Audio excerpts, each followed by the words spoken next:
boa tarde. É uma alegria estar com a sua companhia a partir de agora aqui no programa A Vida em Foco, nosso encontro de todas as tardes ao vivo para todo o Brasil. Você me acompanha via satélite, canal digital aberto, também estamos no YouTube, TV Evangelizar Oficial. Bom, o programa de hoje nós começamos falando sobre a Lectio Divina, que é algo que nós incentivamos, inclusive aqui dentro da obra Evangelizar, a prática da leitura orante.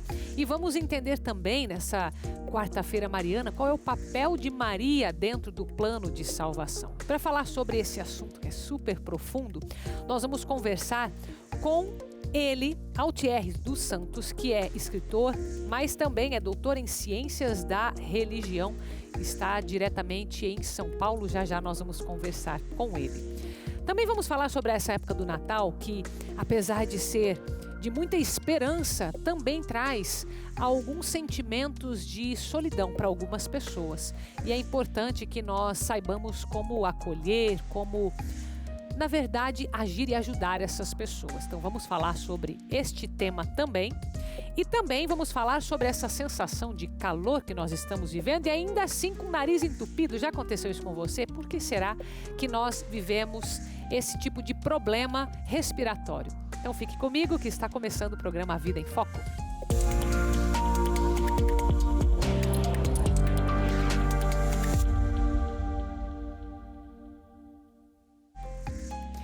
Para abrir o nosso programa hoje, nós vamos falar sobre espiritualidade, vamos falar sobre a importância da Palavra de Deus. A gente vai falar já sobre a Lectio Divina. Inclusive estou aqui com a Bíblia, né? Porque a Bíblia é exatamente a nossa base para a Lectio Divina. Aí você vai falar, mas Carol, essa daí é a Bíblia infantil. Pois é, mas nós precisamos incentivar as crianças, né? Então, por isso, já aproveito para dizer para você que nós temos essa sugestão de presente para as crianças da sua família como uma forma de catequese que você começa em casa, lá na produtosqueevangelizam.com.br. Eu vou dar as boas-vindas aqui para o nosso querido Altierres dos Santos. Meu querido, seja muito bem-vindo, viu? Obrigada pela sua disponibilidade. Tudo bem com você?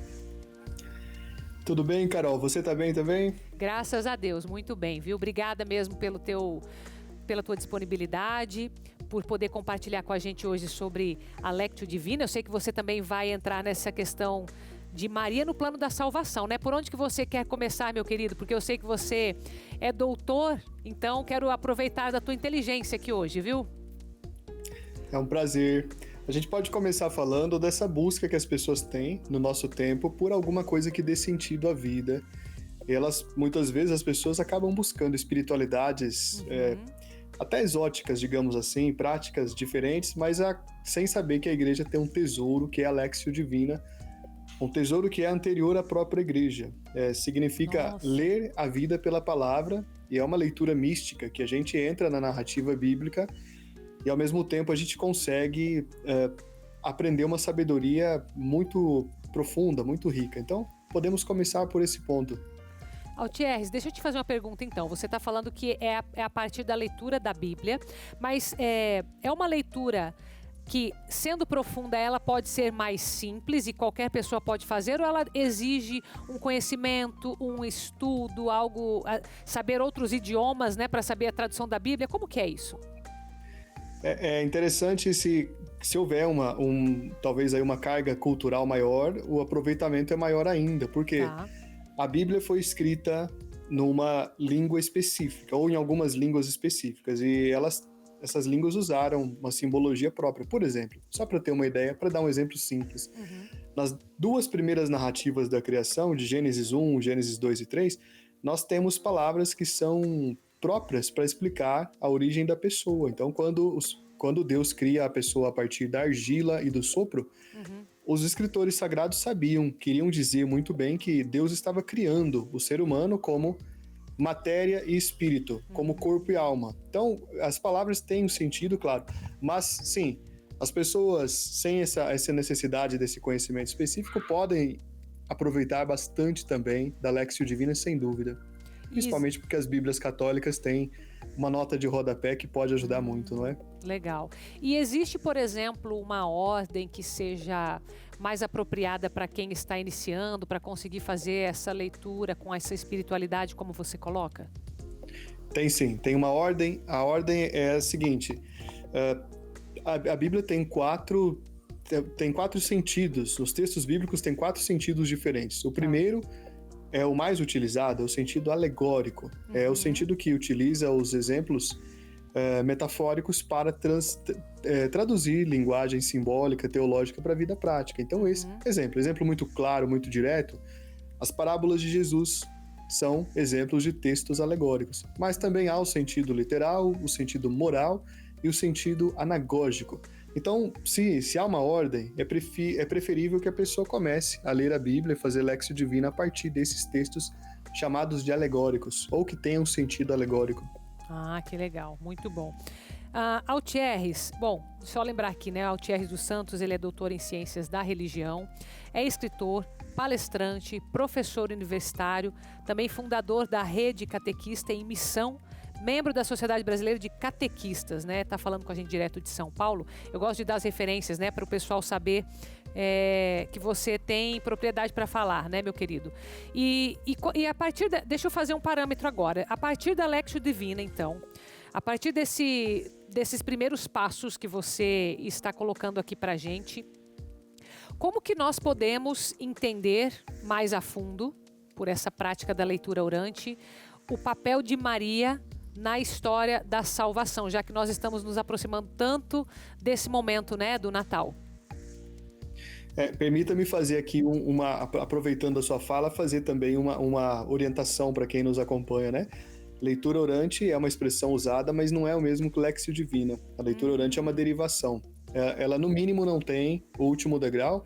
A Lexio Divina tem 4 degraus. Tá. O primeiro é a leitura, o segundo é a meditação, o terceiro oração e o quarto contemplação.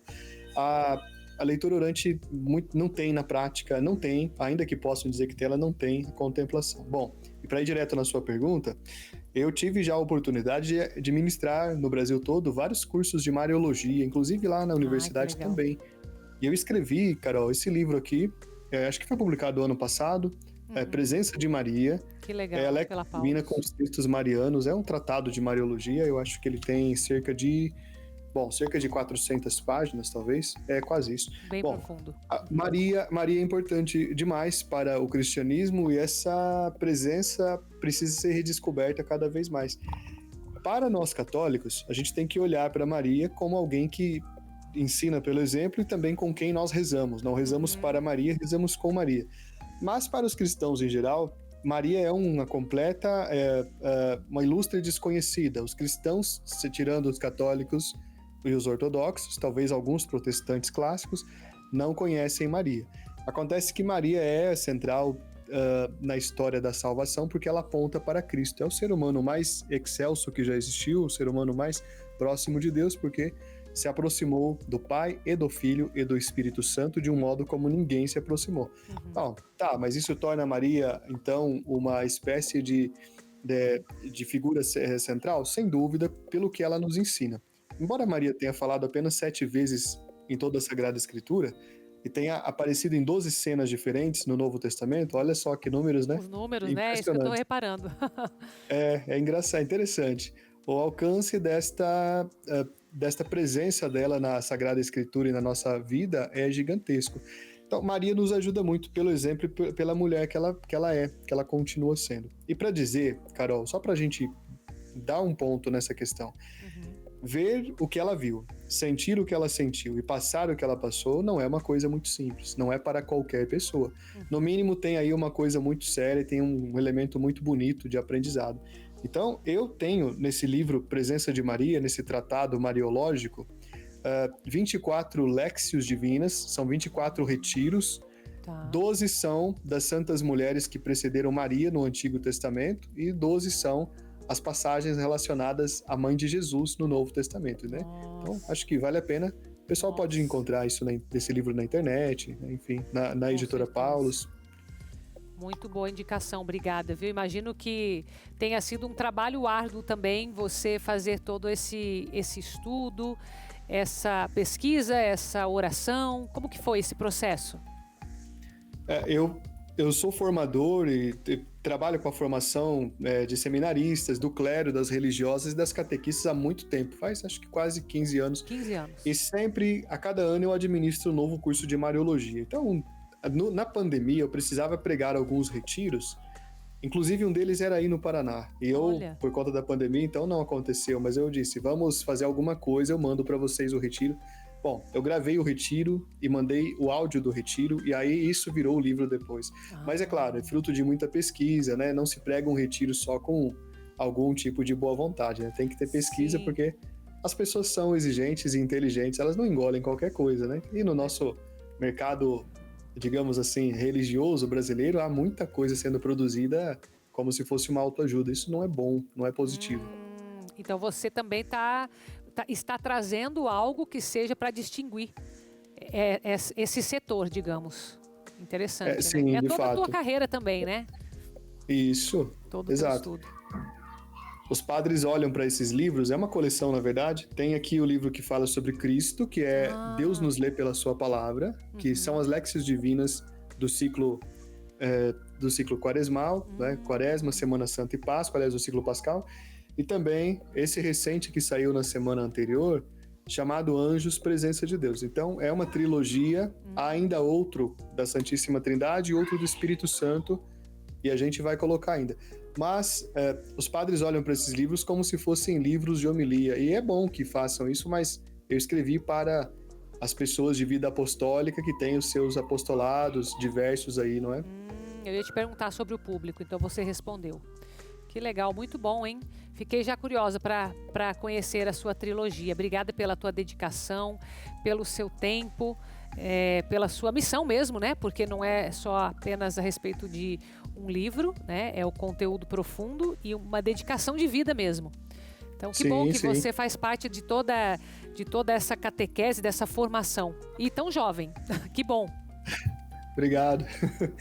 Vou te mandar essa trilogia, você pode gostar, sabe? Para você fazer uma sua leitura espiritual, você vai gostar. Tem sido bastante procurado. Então, fico feliz que nós, católicos, possamos descobrir o tesouro da Léxio Divina, que é tão importante. É muito bom. E muito obrigado por compartilhar hoje um pouco aqui com a gente e abrir um pouco mais para o nosso Brasil. Um abraço para você que está aí em São Paulo e Feliz Natal, né? Porque a gente provavelmente não vai se falar de novo, viu? Muito obrigada, viu? Obrigado, Carol. Feliz Natal, um grande abraço. Até breve. Até breve. Vou deixar o contato também para você que quer saber mais sobre a Léxio Divina e sobre os livros, como está aparecendo para você aí na sua TV. Bom, agora, depois que a gente fala sobre esse assunto, nós temos aqui um encontro interreligioso que acontece em Olinda, no Recife, que é importante para esse diálogo, né, de mais de um tipo de religião. Então, quero que você acompanhe comigo essa matéria muito interessante. No gabinete do arcebispo estavam representantes do budismo, espiritismo, fé bahá'í, religiões de matriz africana, religião judaica e igrejas cristãs. A conversa fraterna, conduzida por Dom Paulo Jackson, nasceu, na verdade, como resposta ao apelo do Papa Francisco. E nós, como líder da Igreja Católica aqui na Arquidiocese de Olinda e Recife, convocamos estes irmãos de várias denominações, não somente cristãs, mas de várias religiões e tradições religiosas distintas, para refletir, para rezar, para conversar sobre como nós, como religiões, podemos ter uma intervenção em vista da vida, em vista do ser humano que viva na sua plena e integral dignidade. Ao redor da mesa, eles cantaram juntos, partilharam seus anseios enquanto seres humanos que querem o bem do planeta e de todos, e planejaram ações em combate à intolerância religiosa e que estimulem o cuidado com a casa comum. Um momento como esse, ele é muito importante para que a gente se refresque, para que a gente se renove, encontre forças para poder seguir nessa luta pelos direitos do planeta, pela ecologia, e saber que a gente pode encontrar amigos nessa luta, nessa batalha, em todas as religiões que nos rodeiam. Dom Paulo entregou a cada um a exortação apostólica Laudate Deum, publicada este ano pelo Papa Francisco. Da Arquidiocese de Olinda e Recife, Luciana Falcão para a TV Evangelizar.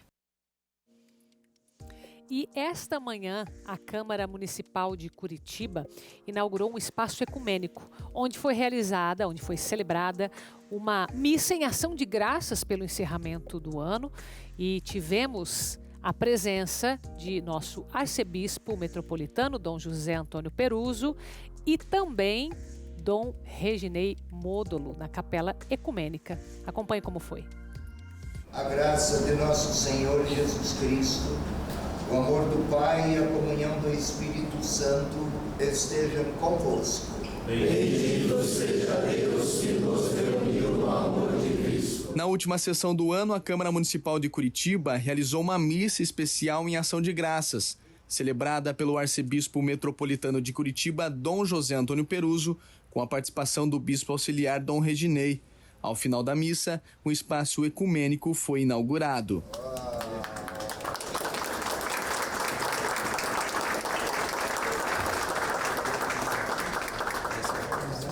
Autoridades locais, líderes religiosos e membros da comunidade se reuniram para celebrar a iniciativa. O projeto foi criado para promover a convivência pacífica entre diferentes crenças, proporcionando um ambiente onde todos são bem-vindos. A gente percebeu a necessidade das pessoas estarem interagindo também, não só dentro dos momentos políticos, as aprovações, uma pauta discutida, mas sim esse momento também de agregar para congregar. Independente de qual segmento seja, é muito necessário que possamos louvar a Deus em momentos bons e em momentos não tão bons. Para nós é um prazer nesse momento estar abrindo as portas da casa, né, e celebrando, em especial nesse momento de final de ano, que é um momento especial, um momento em que todos nós paramos para refletir o nascimento de Jesus. Então, acho que é um momento bastante oportuno para a gente fazer a abertura desse espaço aqui. O espaço ecumênico tem como principal objetivo oferecer um lugar silencioso para celebrações, meditações, orações e, principalmente, a união. As diferenças são muito menores do que as igualdades e as aproximações e as fraternidades. Nas expressões litúrgicas de cada família religiosa a que alguém pertence, invocando-o com esperança, ele se deixa encontrar por todos. E a Câmara contempla com muito respeito essas diferenças, mas também a nobreza dessa dignidade. É um grande sinal da presença de Deus, onde ajuda também a olhar por aqueles que necessitam e precisam do auxílio, né? E os nossos vereadores estão aí contribuindo para isso, e Deus se faz presente neste lugar, nesse espaço. Este novo espaço na Câmara Municipal de Curitiba é um passo significativo na promoção do diálogo interreligioso e na construção de uma comunidade mais unida, onde a diversidade é celebrada e respeitada. A nossa gratidão aos vereadores que compreenderam e propuseram esse espaço, hoje aqui abençoado, e que seja utilizado e que seja um lugar de muita paz, eu diria uma espécie de oásis no meio do deserto, né, onde as pessoas cansadas ou sedentas podem vir se abastecer e sair renovadas para a missão que Deus convidou e reservou a cada um de nós. Agora a gente vai para um intervalo e na volta vamos aprender como ajudar aquelas pessoas que na época do Natal se entristecem um pouco mais. Vamos ajudá-las, já eu volto com você.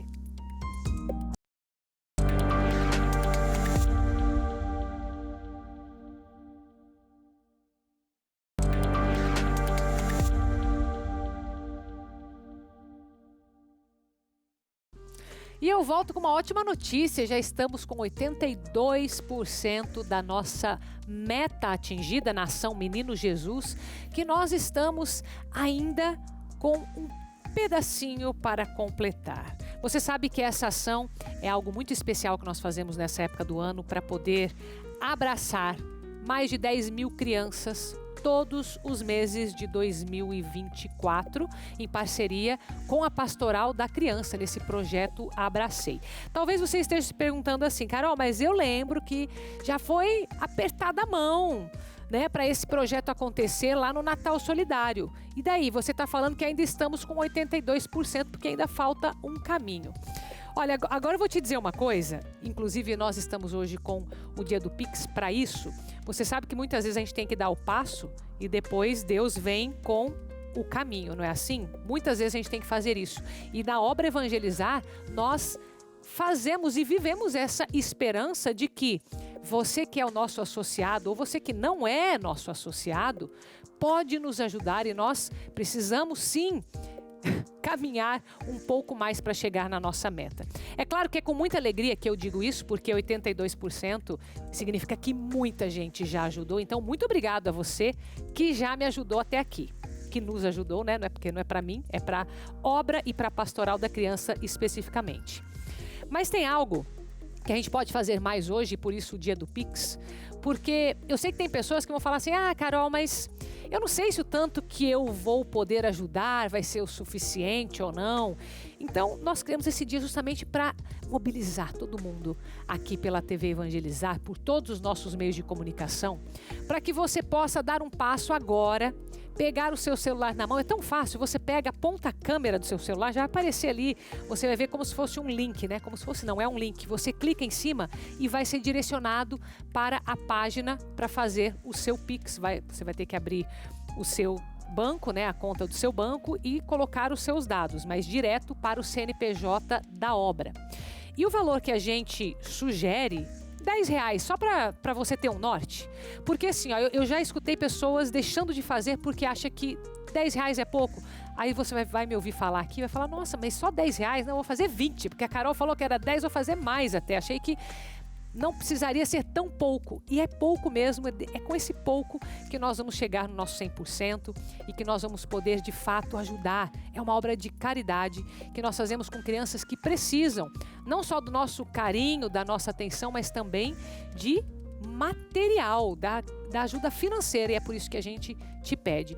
E olha, é uma campanha que a gente faz uma vez por ano só, a Ação Menino Jesus, e que nós conseguimos, pelos próximos 12 meses, ajudar essas mais de 10 mil crianças. Então, agora é o momento para você fazer isso.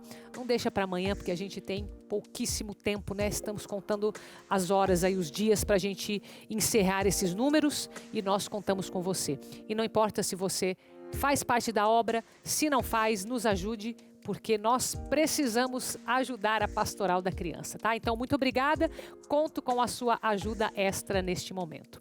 E agora a gente fala sobre o Natal, que é tempo sim, de caridade, de alegria, de ajudar, mas a gente tem muitas pessoas que, por diversos motivos, vivem uma solidão, vivem uma tristeza, vivem momentos de angústia, não é? E o intuito agora da gente conversar com a profissional que é terapeuta nesse caso, né? Porque a gente precisava de alguém que fosse nos ajudar mentalmente, psicologicamente, emocionalmente. É a Vanessa Poletto. Ela é psicoterapeuta especialista em análise existencial, logoterapia frankliana, de Viktor Frankl, tá? Certificada pela Ítalo Marcilli Life Executive Coach e orientadora familiar. Seja bem-vinda, viu, Vanessa? Tudo bem com você? Obrigada, um prazer estar aqui. Eu que agradeço, viu? Bom, o meu objetivo aqui com você hoje, se eu puder ousar dizer isso, é ajudar quem nos assiste, que está passando por essa angústia de estar se aproximando do Natal, né? Mas também aquelas pessoas que não são elas, mas elas sabem que vão ter que lidar com isso com alguém próximo, para ajudá-las, né? Eu sei que muitas vezes a nossa atitude, ela pode fazer muita diferença na vida de alguém, pela forma como a gente reage, pela forma como a gente convida ou respeita a solidão da pessoa. O que é o indicado num caso, né? Primeiro, como perceber, vamos começar por aí, para depois a gente ver exatamente o que fazer, pode ser? Uhum. Então vamos lá, como perceber? Eu acho que é muito importante esse perceber, porque o que acontece muitas vezes é que a pessoa, ela chega numa realidade patológica, ou seja, uma depressão ou até um suicídio, sem com que as pessoas ao redor dela percebessem. Como uma surpresa, por exemplo. A pessoa tá numa depressão e não... Exatamente. E não transparece, é isso? E as pessoas talvez não estejam atentas ou a pessoa não transparece. Mas é difícil não transparecer. Tá. Porque ela tem uns sinais assim, existem visíveis. alguns sinais, por exemplo, que antecedem essa realidade patológica, que até Viktor Frankl, ele vai chamar de um vazio existencial. E como que a gente consegue identificar isso? Tanto na gente como nas pessoas que convivem com a gente. Então, 3 sinais, por exemplo, basicamente, que ele fala, que é a angústia. Tá. Angústia em que sentido? Em eu me deparar comigo mesma. Quando eu me deparo comigo mesma, por exemplo, num silêncio, num momento que eu tenho que estar sozinha, né? Num momento que eu tô fora da agitação do dia a dia, das redes sociais. Então, eu me deparo. De parar, a pessoa, ela não gosta fica daquelas... angustiada porque ela não se momento. sente. Exatamente. Um outro ponto seria o tédio, de, assim, com a rotina, perder o interesse pelas coisas, pelas pessoas. Ela não quer sair, não quer fazer as coisas que fazia antes. Então nada ela tá meio interessa mais. desconectada. Exatamente. E um outro ponto é a apatia, né? Que é essa apatia, é essa letargia, assim, para agir, né, para fazer as coisas. Então, ela mais evita do que faz. Exatamente. Então, nesse sentido, a gente pode olhar para essas características e perceber se a gente está passando por isso. Ou uma pessoa que convive com a gente. Porque aí eu consigo chegar antes. Eu fico muito feliz no sentido, assim, quando aparecem pessoas, né, para eu atender e que as pessoas estão nessa fase. Elas não ainda se identificam como uma pessoa depressiva, mas elas... Opa, mas eu vi isso que você falou, então eu resolvi ir atrás. Exatamente. E aí, o caminho é um pouco mais fácil, né? Porque uma realidade patológica, você tem que entrar com medicamento, você tem que entrar, né, com outras questões que vão influenciar no físico da pessoa, em tudo, né? Quando a pessoa está num vazio existencial, o próprio Viktor Frankl vai dizer isso porque... considerando que a pessoa é um ser biopsicoespiritual, ou seja, ela não é só o físico, ela não é só as emoções e os sentimentos dela, mas ela tem essa dimensão do espiritual, que é o quê? É a autotranscendência, que é o quê? A autotranscendência é essa capacidade de sair de si, de olhar para o outro. De deixar o problema próprio para olhar para fora, é isso? Olhar para fora no sentido, assim, de que eu não sou o centro do mundo. Interessante. E o sentido da vida. Então, essa dimensão espiritual da pessoa humana trata disso. Desse sair de si, ou seja, eu não sou o centro do mundo. Os problemas maiores talvez não sejam os meus. Existem pessoas que precisam de mim.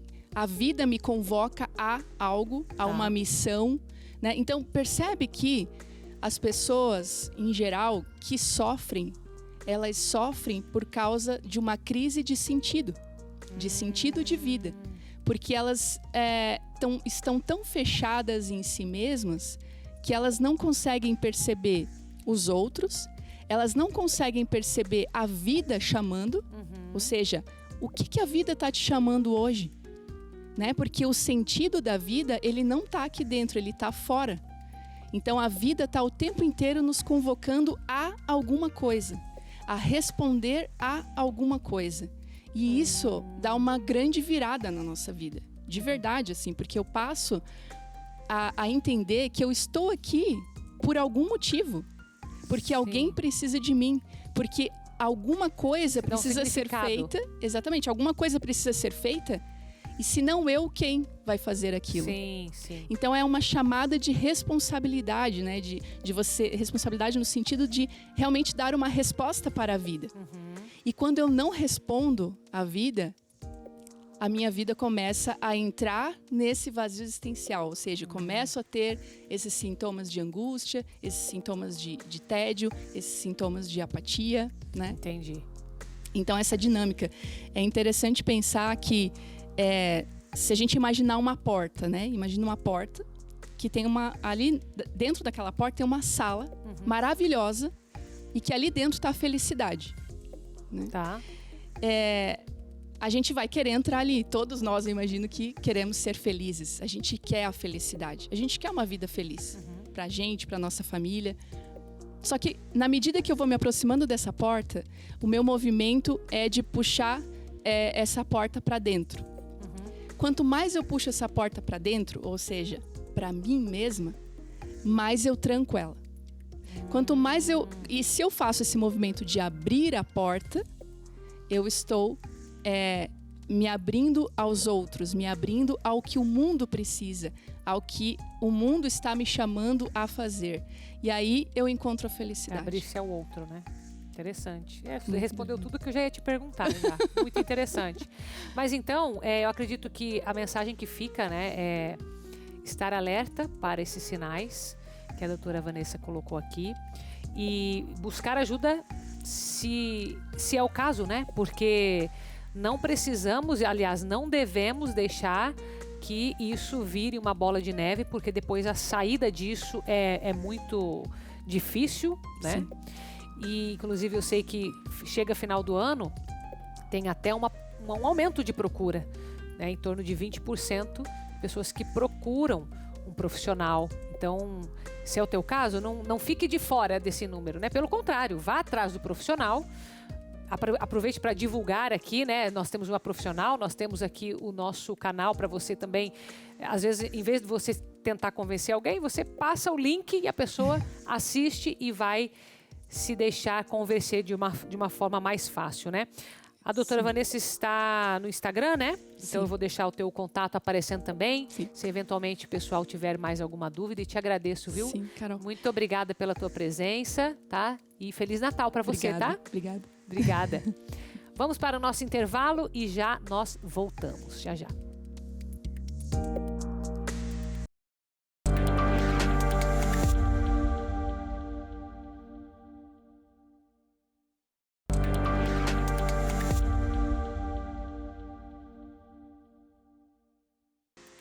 E você sabia que consegue acompanhar o programa A Vida em Foco também pelo aplicativo da Obra Evangelizar? Esse é um presente da obra que foi uma conquista do nosso associado. Lembra da primeira etapa da campanha de Jesus das Santas Chagas que nós fizemos este ano? Foi para fazer um novo aplicativo para você. Ele ficou assim, você está vendo as imagens? Você consegue baixar aí no seu celular, no iOS, no Android, é gratuito, você tem acesso à leitura diária, a liturgia toda, né? Você tem acesso a Jesus das Santas Chagas, a sua novena, você tem acesso à TV, à Rádio Evangelizar, a todos os nossos aplicativos, você consegue fazer doação por lá e ficar por dentro de tudo que nós estamos fazendo. Então já baixe gratuitamente e explore bastante esse aplicativo que foi feito para você e nos ajude a divulgar também para todos aqueles que querem estar mais perto da obra Evangelizar. Bom, agora a gente vai falar sobre saúde, porque apesar de tanto calor no Brasil, tem muita gente que fica com o nariz entupido em pleno verão. Quer dizer, não é verão ainda, né? Primavera, é quase verão. Mas, Dr. Matheus Quioro, seja muito bem-vindo, viu? Otorrinolaringologista, que muito bem indicado, viu? Postei lá que o senhor vinha aqui, teus pacientes já começaram a falar, olha, um médico muito bom que vai ali, que bom, viu? Seja muito bem-vindo. Obrigado, Carol, obrigado pelo convite. Eu que agradeço. E tem alguma explicação para esse entupimento nasal? Será que tem a ver com ar-condicionado? É mudança de temperatura? Porque o Brasil, na maioria do tempo, está quente, né? Isso. Existe esse fator da mudança brusca de temperatura, né? Então, a gente sair de um ambiente muito quente e ir diretamente para uma sala com ar-condicionado, a nossa mucosa vai perceber aquilo como uma alteração.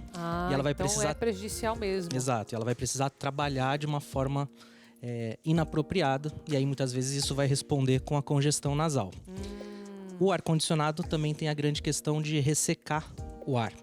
E esse ressecamento da mucosa, principalmente para pacientes que já sofrem com rinite, também vai exacerbar ainda mais sintomas de espirro, coceira e da própria congestão nasal. Então ar-condicionado seria o inimigo número 1 ou não? Inimigo número um, não diria. Porque ele refresca bem. Exato, né? Mas então, assim, pro nariz, né? Principalmente nesse período que o calor tá extremo, é muito difícil a gente ficar sem o ar-condicionado. Então, assim, a gente tem algumas alternativas pra gente não sentir tanto essa mudança. Ah, legal. Como uma boa hidratação, seja uma hidratação plena, beber bastante água, mas também a parte da hidratação nasal, né? Então, lavagem nasal com soro fisiológico. Então, a nossa mucosa mais úmida, mais hidratada, talvez ela não sinta tanto essa mudança brusca. Entendi. As pessoas que já têm doenças de base que obstruem o nariz, seja uma rinite crônica, seja o paciente que tem um desvio de septo, alguma outra alteração anatômica, é muito importante que a situação base esteja controlada, porque se a doença base estiver controlada, nessas mudanças de temperatura, ela não vai sentir tanto e não vai ficar tão sintomática, né? Não vai ficar com tantas queixas. Então, é importante fazer uma avaliação para a gente ter o controle geral, para nessas situações específicas o paciente não sofrer tanto. Então pode acontecer que a pessoa que tem ali essas doenças bases que você falou, por exemplo, uma rinite, ele se sensibilize mais com o ar-condicionado, por exemplo, e por ser esse paciente, mesmo que ele não esteja com a rinite atacada, vou usar esse termo aqui, ele pode manifestar por causa do ar-condicionado. Pode acontecer os dois casos, então. Exato. O que a gente percebe é que o paciente com rinite, ele vai sentir muito mais. Tá. E muito provavelmente, para sair dessa crise, que a gente pode dizer assim, ele vai precisar de alguma medicação, alguma coisa do tipo. Ah, entendi. Vai precisar. O paciente que não tem uma doença base, ele vai sentir pontualmente naquele momento, mas logo na sequência a mucosa já vai entendendo aquele ambiente, a umidade, a temperatura, e geralmente não vai fazer nada, vai ser autolimitado e o paciente vai desobstruir o nariz sem precisar fazer uso de nenhuma medicação. Existe alguma forma de se adaptar a esse ambiente mais gelado? Porque eu sei que tem pessoas que dormem com o ar-condicionado ligado, dependendo de onde estão no Brasil. Isso vai ser um problema, se não tem agora, né, imediato ao longo dos anos ou não? Tem 2 pontos a se observar. Se tem a condição de ir adaptando a temperatura aos poucos, então eu vou para um ambiente com ar-condicionado. Exato. Então vou por lá 24 graus, depois de meia horinha 23, mas 22. Ninguém faz isso, né? Geralmente E muitas vezes você já vai chegar brusco, no lugar, né? E já vai estar 18, né? Então você saiu de 30, que é o problema. E aí que é o grande problema. Para pessoas que têm o hábito de dormir com ar-condicionado, aí um ponto que a gente tem que ficar mais alerta é com a questão do ressecamento. E aí pode abrir mão de um umidificador no ambiente. Não tenho condições de ter um umidificador? Um pano úmido na porta, uma toalha úmida ou uma bacia de água no ambiente, para aquele ambiente não ficar tão ressecado, porque a gente sabe que muitas vezes esse ressecamento vai levar à obstrução nasal, aí o paciente dormindo com o nariz entupido vai respirar pela boca, aí já acorda com a garganta arranhando, então já vira toda aquela situação. Então, umidificar o ambiente, principalmente se você vai ficar exposto a mais tempo, né, a noite inteira no ar-condicionado, é muito importante.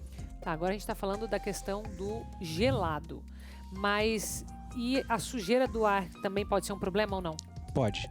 É muito importante essa questão de manutenção do ar-condicionado, porque o ar-condicionado ele pode acumular mofo, fungo, ácaro, e aí também, principalmente o paciente que tem rinite alérgica, isso vai ser um grande vilão. A mesma situação de ventiladores, né? Então, tem problema? Teoricamente, aquele ar do ventilador não teria. Não vai ter. A menos que esteja sujo. Exato. Aí aquela hélice do ventilador cheio de poeira, jogando o ácaro pro ar, aí sim o paciente vai ter problema. Entendi. E assim, é uma coisa que está fácil de resolver isso, né? Todos que você citou aqui são bem preventivos também, né? Então é importante que a pessoa procure, se tiver o problema da rinite e tal, né? Algum... Exato. A rinite a gente sabe que tem uma incidência enorme na população, né? Só que tem muitos pacientes que vão passar grande parte do ano sem sintoma nenhum, e aí nessas situações pontuais vão desencadear. Entendi. Nesses pacientes, a gente vai tratar pontualmente quando desencadear. Agora, aquele paciente que tem uma rinite mais de difícil controle, que volta e meia fica tendo crise, aí é importante esse tratamento preventivo. Muito bem. Agradeço a tua presença, Dr. Matheus. Finalizo com você, que está me acompanhando e com imagens de Caruaru, no Pernambuco, que me acompanham pelo canal 43.1. Amanhã a gente volta com mais Vida em Foco para você. Beijo, tá? Fica com Deus.